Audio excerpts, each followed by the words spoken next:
안녕하세요. 저는 정말 가진 거라고는 하나도 없는 시댁을 가진 맏며느리입니다. 그럼에도 불구하고 남편과의 결혼을 결심한 이유는 바로 화목한 모습이 너무 좋았기 때문이에요. 가족끼리 무척 사이가 좋아서 나중에 저와 가족을 이루게 됐을 때도 화기애애한 가장이 되어줄 수 있을 거라는 기대감 때문이었죠.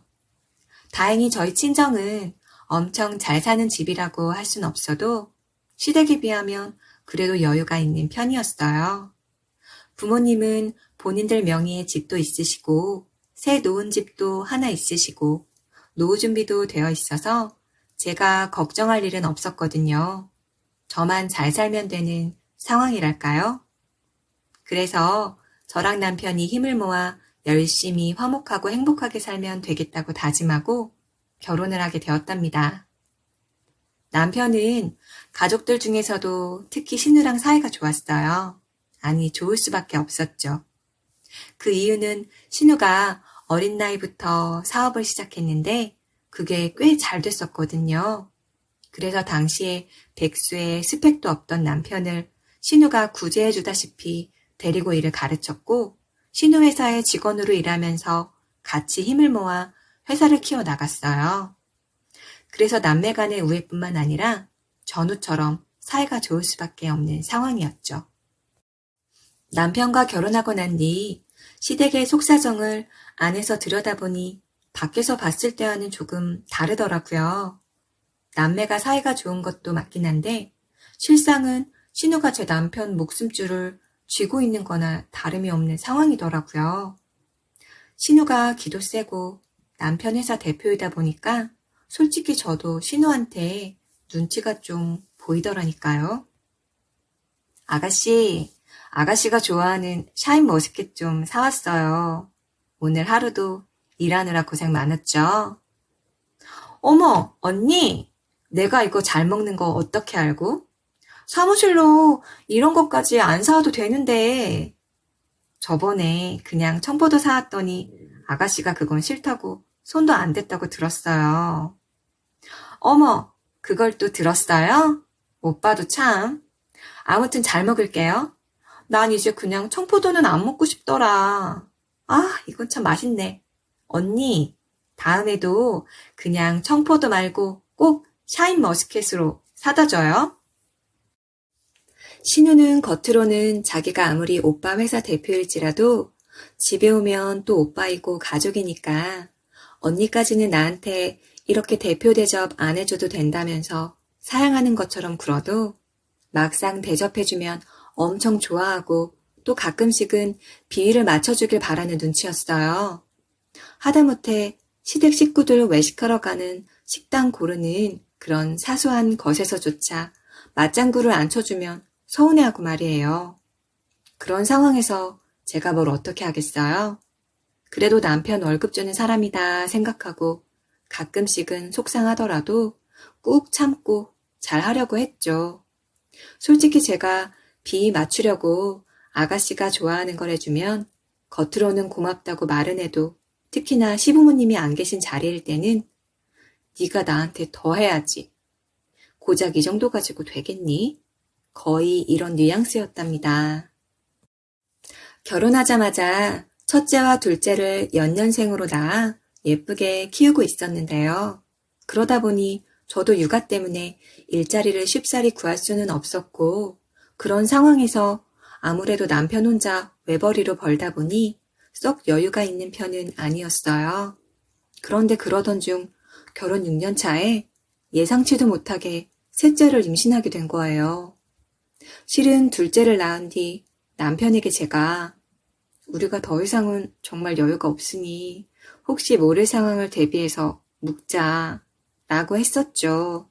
남편은 그래 알았어 라고 하고 차일피일 미루더니 돈이 아깝다는 둥 아프다는 둥 주변에 친구가 묻고 나서 영 힘을 못 쓴다는 둥 아무튼 핑계만 무지하게 됐거든요.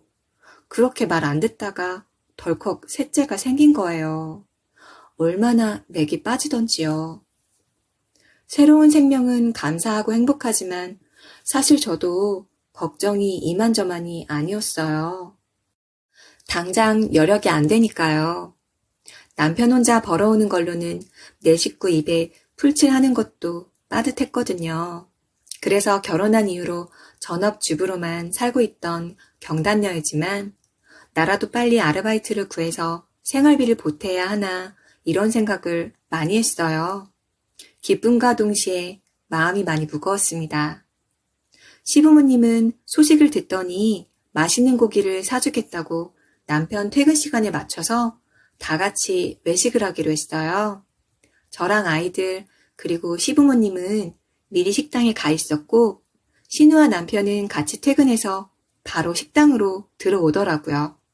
그런데 신우가 절 보자마자 볼멘 소리를 하는 거 아니겠어요?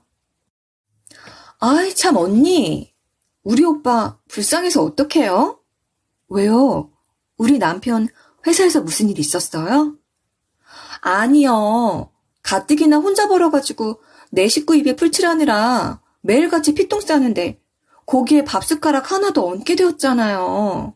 셋째가 생겨버리면 어떡해 정말. 우리 오빠 안 그래도 힘든데 더 힘들게 생겼네.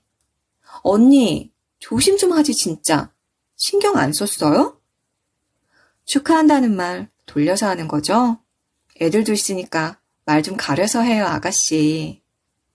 내가 틀린 말 한 것도 아니고 엄마 아빠 안 그래? 이런 거는 언니가 조심을 했었어야지. 아, 참 내가 못 산다. 오빠 월급 지금도 많이 주는 건데 나 앞으로 어떡해. 아무튼 언니가 잘못이 커. 저는 축하한다는 말은 못해줄 망정 이렇게 무례한 소리를 하는 신우가 너무 불쾌했어요. 아이들이 들을까 걱정되어 신우만 밖으로 따로 불러냈죠. 아가씨, 임신은 뭐 저 혼자서 셀프로 한 거예요? 왜 저한테만 뭐라고 해요? 그리고 조카들 뭐 하나 먹을 거, 입을 거 사준 적도 없으면서 뭐가 그렇게 불만인 거예요? 답답해서 그러죠. 요즘은 하나만 낳는 집도 많다던데 이미 둘이 있는데 거기다가 하나 더 보태서 셋이라니. 좀 미련해 보이기도 하고. 우리 오빠 불쌍하지도 않아요? 아가씨, 내가 우리 남편 입장도 있고 해서 여태까지는 정말 꾹꾹 참고 말 안 했는데요. 오늘은 못 참겠네요. 할 말은 해야겠어요. 나요. 아가씨 손 윗사람이에요. 아가씨가 가르치듯이 말해도 되는 사람이 아니라고요. 제가 언제 언니가 손 윗사람 아니래요? 제가 틀린 말 한 것도 아닌데 갑자기 왜 이러실까? 언니가 좋아서 줄줄이 싸질러 놓고 왜 애만 나한테 화풀이해요? 아니면 내가 여태까지 애들 옷 한 벌 사준 적 없다고 시위하는 거예요? 이젠 셋째니까 좀 챙겨라. 이거예요? 뭐예요? 싸질러? 입 밖으로 내뱉는다고 다 같은 말이 아니에요. 말이 말 같아야 말이지. 그리고 손 윗사람인지 알면서도 여태까지 그리고 오늘도 이렇게 말을 한다고요? 그러면 아가씨는 가정교육부터가 정말 잘못됐네요. 자기 조카를 임신한 사람한테 그게 할 말이에요? 아무리 못 배웠어도 할 말 못할 말은 가려하지 정말. 내가 이런 것까지 가르쳐줘야 해요? 그리고 걔 눈엔 똥만 보인다고 남이 뭐 해다 주는 거에 환장하는 아가씨 눈에는 다른 사람들도 다 그렇게 받기만 바라는 것처럼 보여요. 사람을 같은 수준으로 보고 있어 진짜. 자기 잘난 맛에 사는 우리 신우는 제가 가정교육까지 들먹거리면서 처음으로 들이받는 모습을 보여주니까 깜짝 놀란 데다가 엄청 화도 나서 얼굴이 시뻘개졌죠. 씩씩거리면서 뭐라고 하는데 그날은 저도 너무 화가 나서 들리지도 않았어요. 저는 다시 식당으로 들어가서 시부모님한테 죄송하지만 오늘 식사는 못하겠다고 했고 남편한테는 네가 애들 좀 데리고 집에 가라고 하고 가게를 뛰쳐나왔어요. 그 길로 바로 친정으로 달려갔습니다. 친정집 문을 열기도 전에 저는 울음이 터져버렸어요. 다행히 집에는 부모님이 잠시 자리를 비우시고 제 여동생만 있었는데요. 절 보자마자 언니 왜 그래? 애기들은 어딨어? 하면서 제 새끼들을 걱정해주는 제 동생을 보니까 방금 전 신우의 태도와 너무 온도차가 달라서 더 울컥하더라고요. 그렇게 제 여동생을 앉혀놓고 신우와 대판 싸운 이야기를 처음부터 끝까지 다 했어요. 한바탕 쏟아내고 나니까 너무 기운이 없어져서 전 여동생 방에 들어가서 잠깐 눈을 붙였죠. 그 사이에 외출하셨던 친정 부모님이 돌아오셨고 제가 잠든 사이 제 동생이 부모님한테 이 일을 필터 없이 전부 다 전달한 모양이에요. 엄마 오셨어요? 그래, 잘 왔다. 막내한테 이야기 다 들었다. 걱정시켜서 미안해요, 엄마. 잘 살아야 되는데 진짜 미안. 아니, 됐다. 네가 그 집에서 이딴 대접을 받고 있을 줄은 꿈에도 몰랐는데. 김서방 동생이 김서방 부리는 것만 알았지. 이렇게 너한테까지 신보를 고약하게 쓸 줄은 정말 몰랐구나. 나도 출가 외인이라 시댁 편을 들고 싶어도 이번에는 정말 마음이 그렇게 안 돼. 어떻게 고모라는 사람이 그렇게 악담을 퍼부을 수가 있어? 그리고 혹시라도 식당 안에 있던 우리 애기들도 들었으면 어떡해. 정말 그동안은 잘 참았는데 오늘은 참을 수가 없어서 나도 들이받아 버리고 말았지 뭐야. 그래, 안 그래도 같이 만나는 자리일 때 한 번씩 보면 고모가 되어가지고 애들한테 따뜻한 눈길 한번 안 주는 게 아주 싸가지가 없다고 생각하긴 했었다. 네 동생하고는 아주 비교가 되더라고. 그런데 뭐 애를 안 좋아하는 사람들도 많다고 하니까 그러려니 했지. 그런데 임신한 사람한테 그렇게 악다구니를 퍼부었다는 건 엄마도 용서가 안 된다. 그래서 말인데 아무래도 이게 다 김서방이 신우 밑에서 일하니까 니들 부부를 아주 무시해도 되는 사람들이라고 생각해서 그러는 것 같아. 솔직히 아가씨가 그런 마음으로 나랑 김서방을 대하긴 하지. 그런데 그렇다고 뭐 어쩔 수 있나.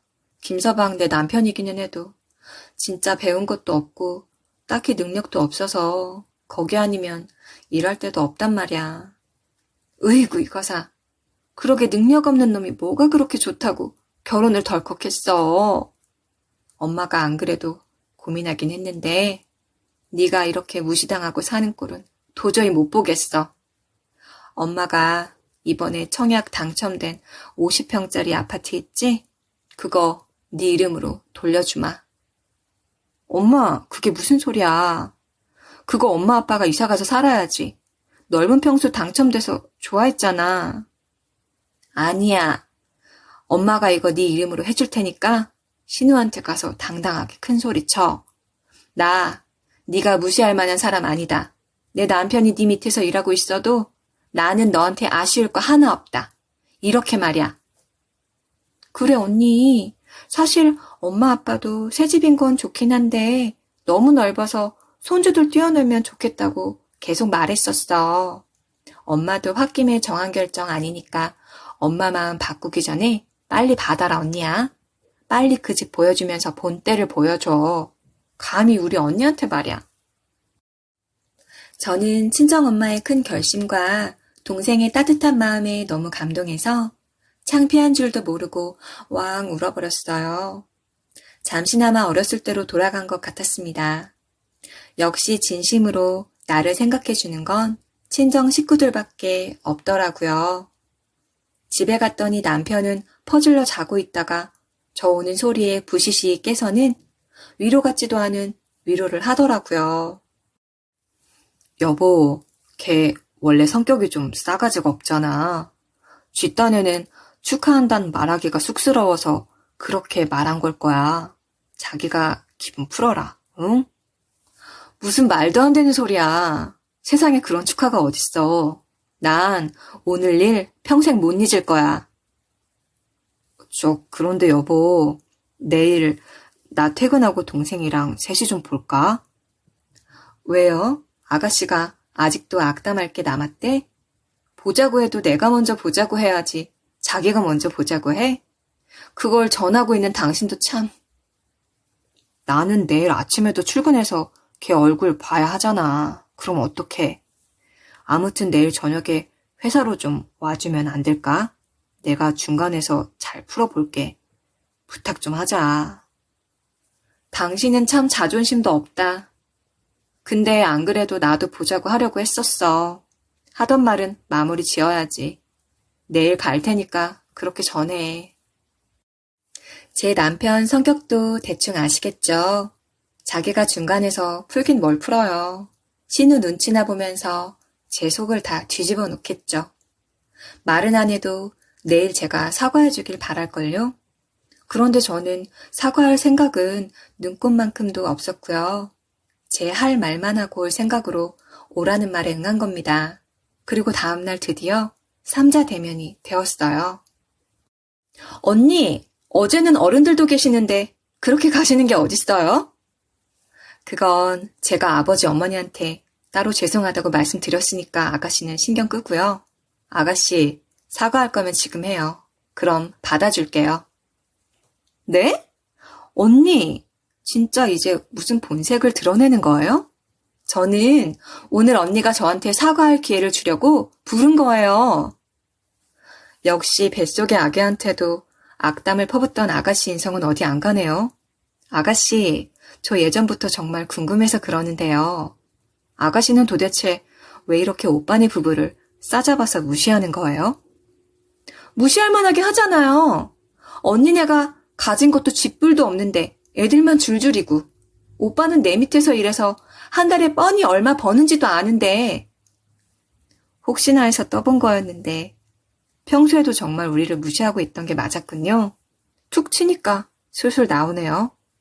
아가씨, 사람이 돈이 전부가 아니에요. 아가씨가 사업이 좀 잘 된다고 이렇게 하는 거면 정말 경거망동하는 거예요. 그러는 아가씨야말로 집이 있나요, 절이 있나요? 부모님 노후 준비는 해드리고 계세요? 다 같이 없는 처지에 뭐 이래요? 그 와중에 나는 지금 쓸만한 사업체라도 운영하고 있으니까 나는 그래도 처지가 한결 낫죠. 우리 중엔 내가 제일 나은 것 아닌가요? 그러니까 자녀 계획 없이 그렇게 나아제끼는 오빠 부부한테도 한 소리 할 수도 있는 거고. 아, 아가씨 논리대로라면 더 나은 형편인 사람은 안 그런 사람 막 무시해도 되고 그런 거예요? 그런 거면 이젠 제가 아가씨 좀 무시할까요? 저요, 저희 부모님이 청약 당첨돼서 잔금까지 다 치른 50평짜리 아파트를 제 명의로 해주신대요. 그 아파트 어딘지 알죠? 예전에 저희 부모님이 청약 당첨되었다고 했더니 아가씨가 듣고는 부러워 죽으려고 했던 그 아파트요. 그때 아가씨가 했던 말 기억나요? 이제 입주 시작하면 천정부지로 오를 거라고. 저 아파트 가진 사람들이 세상에서 제일 부럽다고 했었잖아요. 그 아파트가 이제 제 거가 되었네요. 아, 그래요? 언니 잘 됐네요. 축하해요. 아가씨 논리대로라면 이젠 제가 아가씨 막 무시하고 그래도 되는 거죠? 그런데 저는 안 그럴 거예요. 저는 아가씨처럼 그렇게 교양 없지 않거든요. 저는 남편이랑 우리 애기 둘이랑 아가씨 말 맞다나 조심성 없어서 생긴 셋째까지 50평짜리 신축 아파트에서 교양 있게 살아보려고요. 이제 그깟 돈 정말 조금 있는 걸로 나랑 우리 남편 무시하지 말아요. 오늘 그 말 하려고 온 거예요. 신우는 정말 치욕스러운 표정이었고 남편은 오히려 벙쪘어요. 신우 편을 살살 들면서 저를 사과시키려던 남편은 어느새 제 옆으로 와서 착 붙더니 밖으로 아주 모시더라고요. 친정 부모님의 큰 결단 덕분에 어마어마한 부가 생긴 것과 더불어 수년간 상했던 자존심이 한 방에 회복되는 순간이었어요. 신우이 코를 납작하게 해준 건 말할 것도 없고요. 그 뒤로 남편은 저를 왕비처럼 떠받들었고 제 눈치를 엄청 보더라고요. 부부니까 안 그래도 되는데 남편은 천성이 눈치를 보는 사람인가 봐요. 말끝마다 우리 새 집, 우리 새 아파트라고 하는데 그때마다 저는 내 집이야, 내 아파트야 라면서 농담 반 진담 반으로 말을 고쳐줬어요. 가끔 부딪히는 신우는 자기가 한 짓이 있어서 창피한 줄은 아는지 잘 떠들다가도 저만 보면 꿀먹은 벙어리가 됐어요. 속이 시원했죠. 새 아파트에 입주하고 나면 드디어 집 걱정 없이 아이 새 키우면서 여유 있게 살 수 있겠다 싶어서 잠시 행복했어요. 폭풍 같았던 신우와의 다툼이 끝나고 얼마 지나지 않아 시댁에는 또 쇼킹한 일이 생겼어요. 다른 사람도 아닌 바로 그 신우가 혼전 임신을 한 겁니다. 신우가 사귀던 사람이 있긴 했는데 가족들이 결혼할 거냐고 물어봐도 철없는 신우는 그냥 얼굴 보고 잠깐 만나는 거야 라고 일축하면서 진지한 사이가 아니라고 늘 말해왔었는데요. 그랬던 신우가 갑자기 임신해서 결혼해야 하게 생겼다며 울상인 거예요. 시부모님들은 오히려 쟤는 결혼해야 철들 거라면서 좋아하시더라고요. 신우는 절대 배가 불러있는 상태로는 결혼식장에 들어가지 않겠다며 출산을 하고 나서 몸매 관리까지 다 끝낸 다음에 결혼식을 한다고 우기면서 또 한바탕 했지만 그 고집을 누가 말려요. 결국 그렇게 하기로 했죠. 그런데 둘이 또 당장에 융통할 수 있는 현금도 없어가지고 신혼부부 전세자금 대출을 받아야 한다며 혼인신고부터 덜컥했지 뭐예요. 이게 다 한 달도 안 된 사이에 벌어진 일들이었답니다. 얼마나 대단한 전셋집을 얻으려고 대출까지 받았나 봤더니 세상에 손바닥만한 방 2개랑 주방 달랑 있는 낡은 투룸 아니겠어요? 신우는 사업하느라 자금이 묶여 있다고 쳐도 신우 예비 신랑은 그래도 30대 중반인데 그렇게 모아둔 돈이 없나 싶었는데요. 알고 보니 얼굴만 뻔지르르한 현대판 한량이더라고요. 월급 받아서 카드값으로 다 갚고 또 신용카드만 긁는 완전 대책 없는 사람이었죠. 저축이랑도 당연히 거리가 멀었고요. 신우도 사실 처음 임신 사실을 알았을 때는 능력 없는 남자는 싫다며 아이를 낳지 않겠다고 했었는데 신우 예비 신랑이 엄청 매달렸대요. 자기가 신우를 엄청 사랑해서 절대 헤어질 수 없고 결혼하고 아이 낳으면 자기가 진짜 바뀌고 잘하겠다고 하면서 설득했다고 하더라고요. 여튼 신우도 못 이기는 척 넘어간 것 같긴 한데 제 눈엔 끼리끼리 만난 것처럼 보였습니다. 이렇게 얼떨결에 저와 신우는 동시에 임산부가 됐는데요. 그때 크게 다툰 이유로 서먹서먹 했었지만 주변에 임신한 친구도 없는 신우는 도움받을 곳이 마땅치 않았는지 저한테 슬금슬금 연락을 해오대요. 저도 손 윗사람이 먼저 아량을 베풀어야지 하는 마음으로 조금씩 마음의 문을 열어주었습니다. 언니는 어떻게 3명이나 낳을 생각을 했어요? 안 무서웠어요?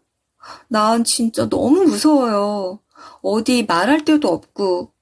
그나마 출산 선배인 언니가 가깝게 있어서 얼마나 다행인지 몰라요. 아이고, 처음 임신했을 때는 당연히 저도 엄청 무서웠어요. 그런데 또 낳고 나서 육아 시작하고 나면 뱃속에 있을 때가 천국이었구나 싶을걸요. 그래도 힘든데요. 이게 입덧인지 뭔지 고기를 굽다가도 냄새에 욱해서 화장실로 뛰쳐갔다니까요. 그 시기는 금방 지나갈 거예요. 괜찮아요. 입덧이 힘들면 약도 있고 사탕도 있고 하니까 한번 잘 챙겨 먹어봐요. 내가 톡으로 어떤 건지 알려줄게요. 언니, 진짜 고마워요. 언니가 없었으면 나 진짜 어디 말도 못하고 너무 무서웠을 거예요. 아, 그리고 언니, 또 나 물어볼 게 산더미인데. 신우가 임신을 하게 되고 부쩍 저한테 많이 의지하고 고마워하는 게 느껴졌어요. 이렇게 순한 모습도 있는 줄 진작에 알았으면 좋았을 걸 그랬지 싶더라고요. 아무튼 평소에 조카들한테 관심도 없고 제가 셋째 임신 소식을 알렸을 때 차갑게 반응했던 신우도 알고 보니 모성애라는 게 있긴 있나 보더라고요. 엄마가 될 준비를 열심히 하던데요. 여튼 순해진 신우와 저는 출산 예정일이 시기적으로 비슷해서 쇼핑도 같이 다니면서 필요한 것도 같이 사고 그러면서 꽤 잘 지내고 있었어요. 그 사이 저는 드디어 엄마가 저에게 주신 새 아파트에 입주를 하게 되었어요. 집들이 하던 날 저도 좋았지만 우리 아이들이 넓은 집을 마음껏 뛰어다니며 너무 좋아했어요. 보는 사람들도 모두 얼굴에 미소가 떠나질 않았어요. 물론 신우도 함께 미소 짓고 있긴 했지만 부러워하는 게 고스란히 얼굴에 드러났죠. 저희 둘 다 임신 막달이 다가왔어요. 저는 넓은 새집도 생기고 행복함을 만끽하고 있었을 때 신우에게는 임신이라는 사건보다도 더 큰 일이 터졌어요. 놀라지 마세요. 바로 신우 남편이 사기를 당한 것이에요. 그런데 신우 남편이 개인적으로 사기를 당한 것도 아니었어요. 신우가 갑자기 임신하게 되는 바람에 적극적으로 일을 할 수가 없게 되었잖아요. 그래서 잠시 대표직을 내려놓고 자기 남편한테 대표 일을 고스란히 맡겼었거든요.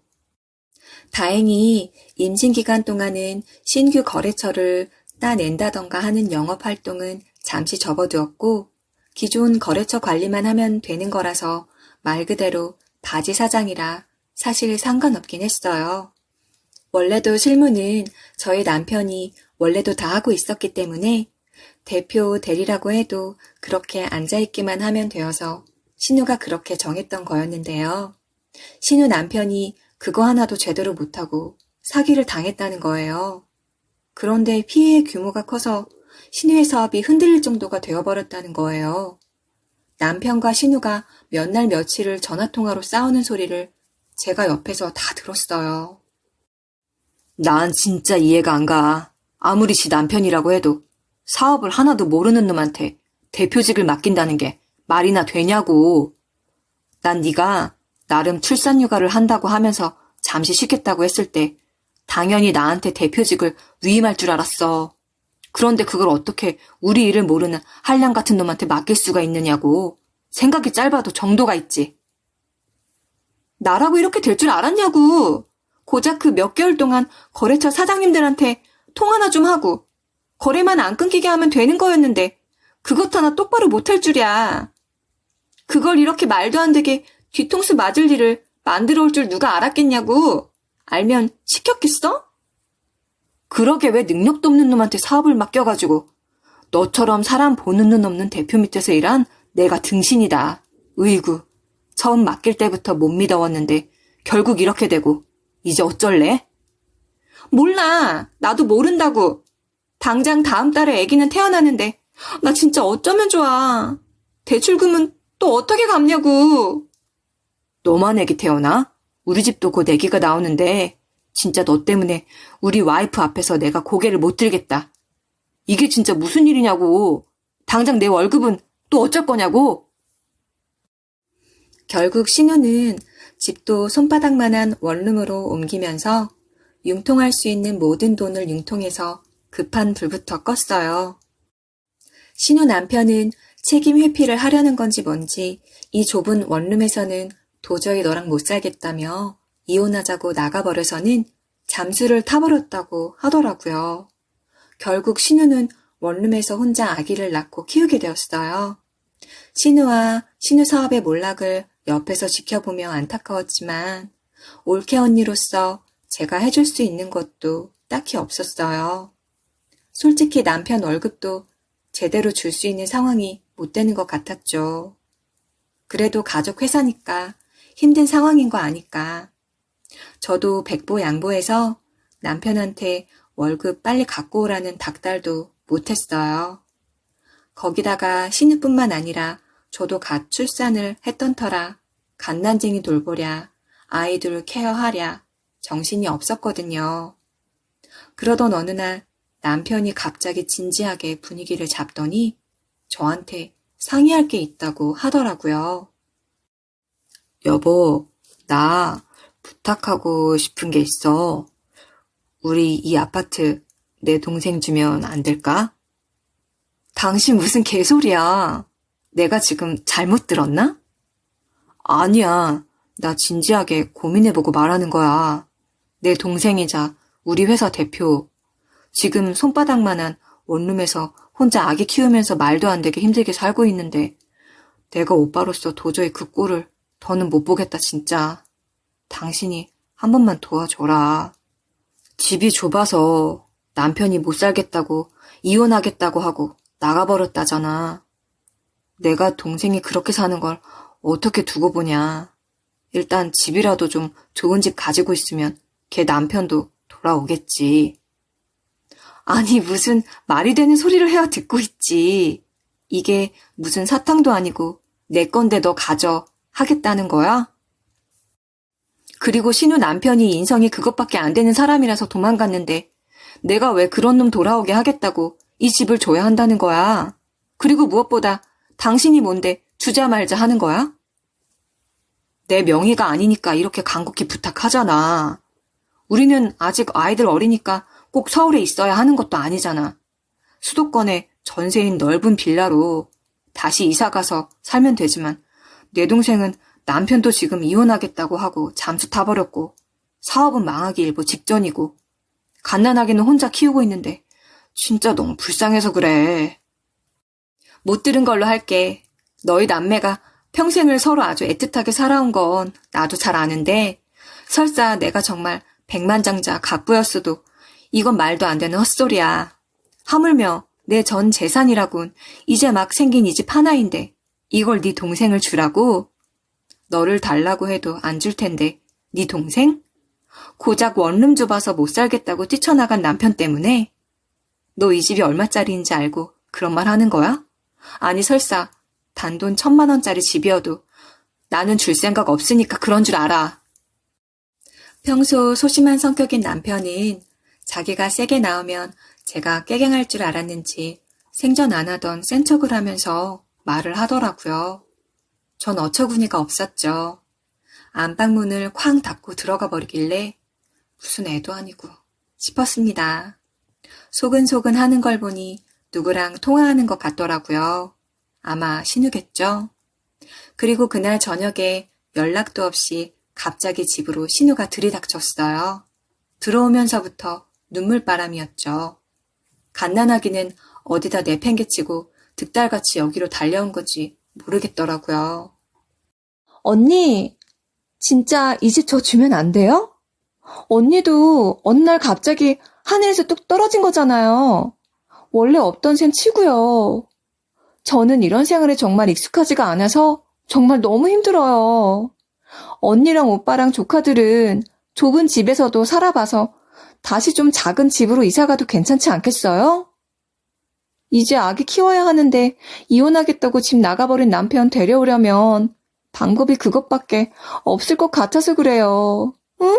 언니, 제발요. 아니, 아가씨까지 정말 왜 그래요? 오빠나 아가씨나 진짜 말이 되는 소리를 하세요.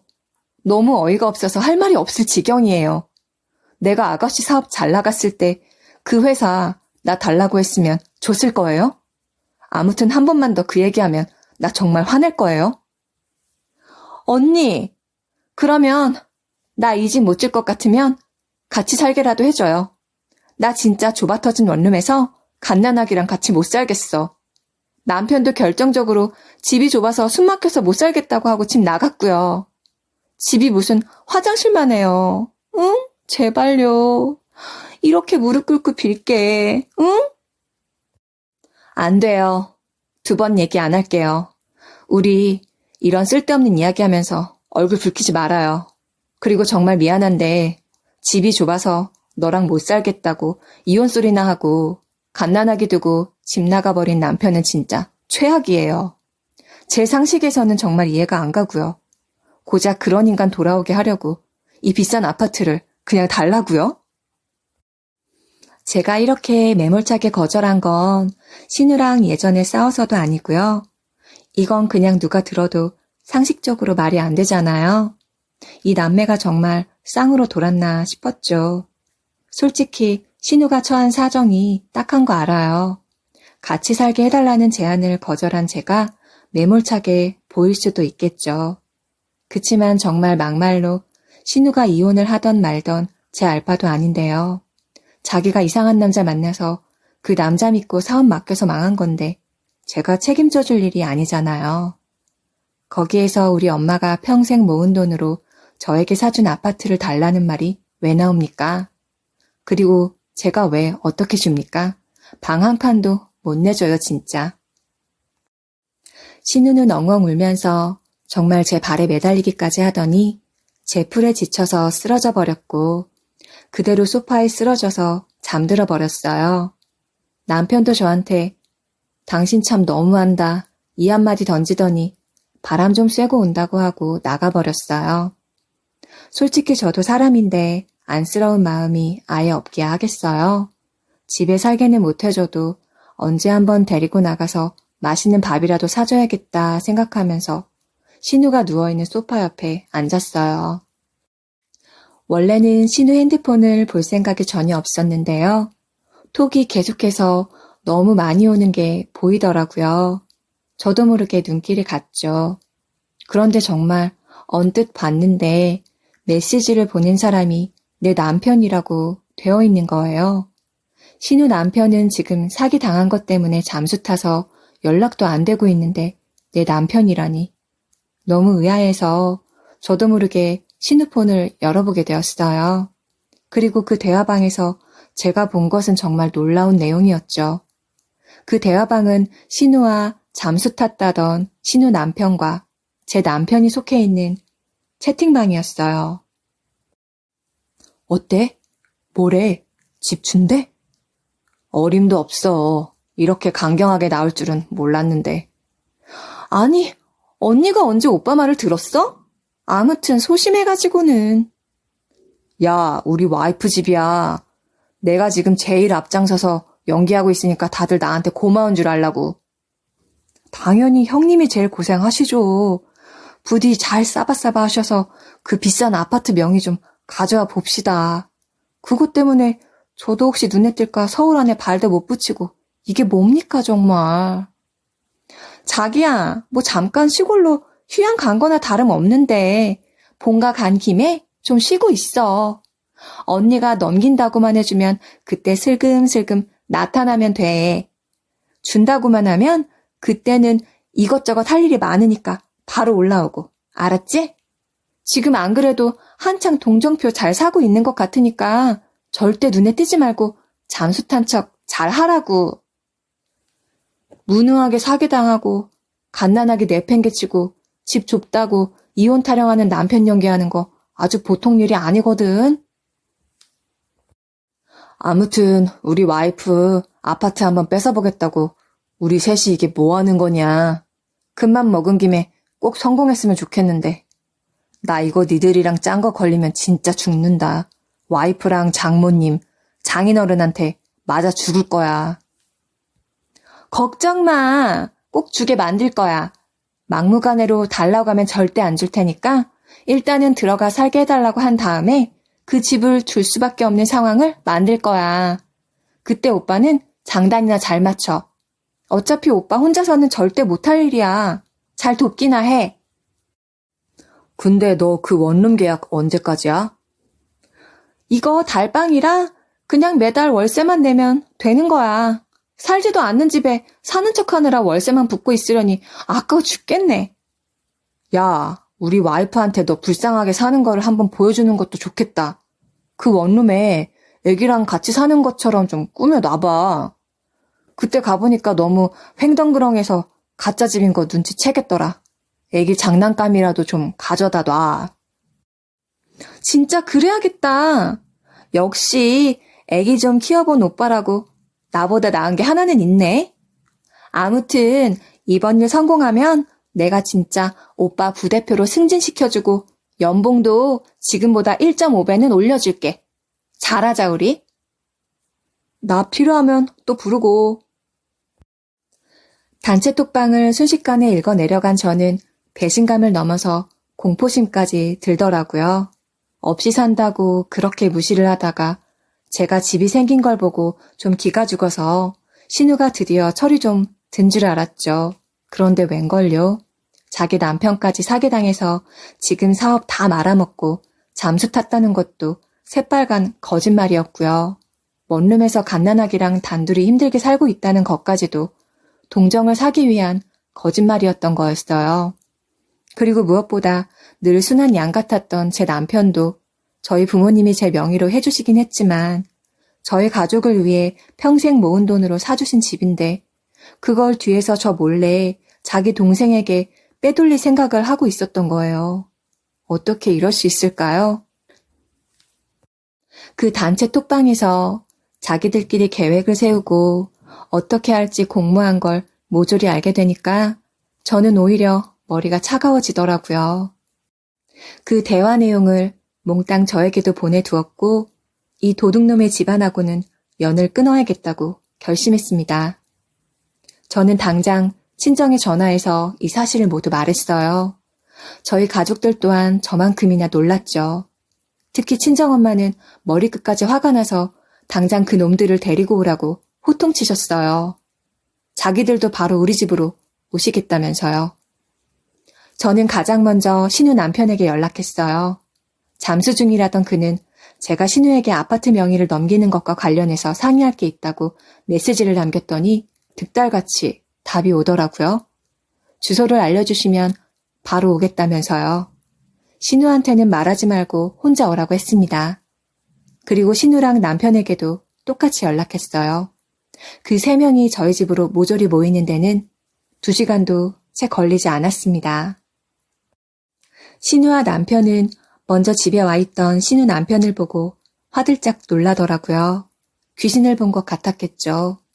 지들 시나리오대로라면 지금 잠수 타고 있어야 할 사람이니까요. 그리고는 저희 친정 가족들도 모두 다 와 있고 그 싸늘한 분위기를 느꼈는지 지들끼리 뭔가 눈짓을 주고 봤더라고요. 이게 무슨 분위기인지 진짜 집은 주는 건지 아리송해하면서 내심 기대에 가득한 눈빛들이더라고요. 그 모습이 어찌나 우습던지요. 전 거두절미하고 바로 말했어요. 니들 3명이 하고 있던 한심한 계획 나도 다 알았거든? 더 속일 생각, 변명할 생각도 하지 마. 들어줄 생각 없으니까. 어떻게 알았냐고? 너희 셋이 하던 단체 톡방을 처음부터 끝까지 다 읽었거든. 처음부터 이상하다 했지. 정신병자도 아니고 10억이 넘는 아파트를 그냥 달라는 미친 년놈들이 세상에 어딨어? 미친놈? 당신 너무 말이 심한 거 아니야? 자초지종은 좀 들어봐야 할 것 아냐. 김서방, 입 다물게. 지금 이 상황에서 자초지종이라고 할 게 뭐가 있나? 자네가 자네 동생이랑 동생 남편이랑 작당해서 이 아파트 명의 돌려보겠다고 사람도 감춰가면서 불쌍한 척, 동생 아끼는 척하면서 내 딸 꼬드긴 거 아닌가? 사람이 좀 소심해도 심성이 고운 줄 알고 결혼 허락했더니 결국 쥐뿔도 없는 집안이 본색을 드러냈어. 네 자식 새끼들 생각해서라도 자네가 그랬으면 안 됐지. 엄마, 됐어요. 훈수도 아까운 인간 말종들이야. 너희들 잘 들어. 집이 좁아서 이혼한다고 했지? 거기에 네 놈까지 들어가면 더 좁겠네. 당장 내 집에서 나가. 이혼이야. 말이 끝남과 동시에 남편을 노려봤어요. 그제서야 뭐에 맞은 듯한 표정이 된 남편은 웬일로 사태 파악이 빨리 되었는지 정말 껌처럼 바닥에 납작 엎드리더니 무릎을 꿇고 두 손을 싹싹 빌면서 살려달라고 하더군요. 바로 옆에 신우와 신우 남편은 무안하고 치욕스러운 표정으로 고개를 푹 숙이고만 있었는데요. 남편이 갑자기 그 2명 등을 세게 때리면서 뭐해? 당장 안 빌어! 하면서 큰 소리를 내더라고요. 소심해서 생전 큰 소리도 못 내는 그릇이 다급하긴 다급했나 보죠. 빨리 빌어! 빌으라고! 언니, 잘못했어요. 제가 언니가 너무 좋은 집이 생겨서 부러워서 눈이 잠깐 뒤집혔나 봐요. 오빠한테 부대표도 시켜주고 연봉도 올려줄 테니까 언니를 잘 꼬셔보자고 했어요. 정말 미안해요. 우리 오빠랑 이혼 안 하면 안 될까요? 우리 둘이 막달 때까지 좋았잖아요. 생각 안 나요? 같이 쇼핑도 다니고. 안 닥쳐요? 형편이 어려워져서 진짜 진심으로 걱정하면서 마음 열고 잘해주려고 했는데 그런 내 마음을 이런 식으로 갚아요? 심정 같아서는 진짜 아가씨 뺨이라도 갈기고 싶은데 오빠랑 이혼하는 걸로 끝내려는 거니까 한마디만 더 있다가는 진짜 가만 안 있을 줄 알아요. 여보, 진짜 한 번만 봐줘. 내가 저 두 악마 같은 놈들 때문에 잠깐 뭐에 씌었었나 봐. 정말 내가 잘못했어, 응? 우리 아이들도 있는데 이혼하면 어떡하려고 그래. 제발 이혼만은, 응? 바짝 엎드려 빌고 있는 남편에게 신우는 그 와중에 귓속말로 속닥속닥 하더라고요. 바보 아닌가요? 다 들렸어요. 이혼하면 그 아파트가 재산 분할 대상이 되어서 오빠 몫도 생기는 거 아니냐는 말이었죠. 이것들은 정말 갱생의 가능성도 없는 인간 쓰레기들 맞죠? 전 응수할 가치도 못 느꼈는데요. 저희 친정엄마도 그 말이 들렸는지 대꾸해 주시더라고요. 내가 우리 딸한테 들어서 자네들이 멍청한 것은 알고 있었다마는 무슨 작당 모의를 하면서 제대로 확인도 한번 안 해봤는가? 그 집은 아직 4명일세. 청약 당첨된 집은 몇 년 동안 전매 제한이다. 이런 말도 못 들어봤는가? 돈만 없는 게 아니라 머리에도 든 게 없는 것들이구만. 그래, 이 인간들아. 이 와중에 재산 분할 같은 소리를 하고 있어? 이혼도 쉽게 될 거라고 생각하지 마. 너희들 죄도 다 묻게 될 거야. 좋은 말로 할 때 당장 나가. 저는 그렇게 이혼 소송을 시작했고 변호사와 함께 진행하면서 그들의 단체 톡방 대화를 저한테 보내두었던 것이 유효하게 쓰일 수 있게 되었어요. 위자료까지 받을 수 있는 상황이라서 소송도 진행하기로 했어요. 잘된 일이죠. 그런데 이혼 소송 중에 전해들은 소식인데요. 전 정말 말이 씨가 된다는 말을 정말 되새겼잖아요. 깊게 생각 안 하고 하는 말들도 다 조심하셔야 돼요, 정말. 무슨 일이 생겼냐면요. 그들이 제 아파트를 빼앗아 보려고 지들끼리 작당 모의했을 때 말이에요. 신우 남편이 사기도 당한 데다가 이혼한다고 잠수 타버렸다고 말을 하면서 저를 속였었잖아요. 세상에, 이번에는 진짜로 신우 남편이 사기를 치고 떠난 거예요. 그러니까 사기를 당한 게 아니라 사기를 친 거였어요. 누구를 상대로? 바로 신우죠. 신우가 임신했을 때 임시로 대표직을 맡겼던 것까지는 사실이었나 봐요. 그때 저한테 거짓말했던 것처럼 신우 남편이 뭐 거래처에서 사기 당할 일은 했던 건 아니었는데요. 실상은 그냥 오는 전화만 받고 바지 사장처럼 있었던 거라 사업에 악영향을 끼치지는 않았던 거래요. 그리고 사업을 그르칠 수준의 일은 할 줄도 모르는 사람으로 보이기도 했고요. 그런데 바지 사장으로 있다가 신우가 복귀하게 되어 그냥 얌전히 내려온 줄 알았는데 알고 보니 그 사이에 제대로 한탕 했더라고요. 법인 통장에 있던 돈은 당연히 다 자기한테 옮겨두었고 거래처 미수금도 다 받아내서 챙기고 법인 명의로 대출도 최대한 땡겨 받았던 거예요. 결론만 말하자면 신우 사업체를 등에 업고 신우 명의로 끌어당길 수 있는 모든 자금은 다 끌어당겨서 자기가 모조리 빼갔고 그 길로 바로 외국으로 튀어버렸다는 거예요. 시기적으로 보면 그들이 제 아파트를 빼앗으려고 작당 모의할 때 모두 벌어진 일이었어요. 신우 남편은 신우랑 제 남편이랑 공모하는 척 하면서 그들이 정신 팔려 있을 때 뒤에서는 딴 주머니를 차고 못된 짓을 하고 있었던 거죠. 자기들이 뒤통수 맞을 건 생각도 못하고 남의 재산에만 욕심내던 자들의 최후가 이렇게 된 건 어찌 보면 하늘의 뜻 같기도 하고요. 신우랑 남편은 정말 말 그대로 땡전 한 푼 없이 빚만 잔뜩 남은 거지가 되어버렸습니다. 남편은 매일같이 전화해서 이혼 물러주면 안 되냐고 제발 살려달라고 하고요. 그때마다 저는 변호사랑 이야기하라고 변호사 사무실 번호만 보냈답니다. 그마저도 귀찮아서 차단한 지 오래됐고요. 신우는 정말 염치라는 게 날 때부터 없는 인간인지 저희 집을 찾아와서 살려달라, 돈 좀 빌려달라 이러는 바람에 접근금지 신청을 했다고 겁을 주었더니 그 뒤로는 다행히 안 오더라고요. 저한테 사기치려다가 지들이 사기당한 꼴이 되었으니 솔직히 제 입장에서는 속이 다 시원해요. 쌤통이라는 생각도 들고요. 다른 사람을 속이려고 할 때는 자기들이 제일 똑똑한 줄 알았겠지만 오히려 뒤통수 맞고 나니 자기들이 세상에서 제일 멍청했다는 걸 깨닫게 된 기분은 어떨까요? 자신들에게는 그런 일이 생길 거라고 조금도 생각 못했으니까 그렇게 나쁜 짓들을 하는 거겠죠? 이제 와서 살려달라고 이놈이고 저놈이고 애걸복걸하는 꼴을 보고 있자니 역지사지라는 말이 떠오르면서 코웃음만 나옵니다. 제 이야기 들어주셔서 감사하고요. 여러분들도 시댁 식구들 중에 애초에 싹수가 노랗게 보이는 가족이 있다면 미리미리 조심하세요.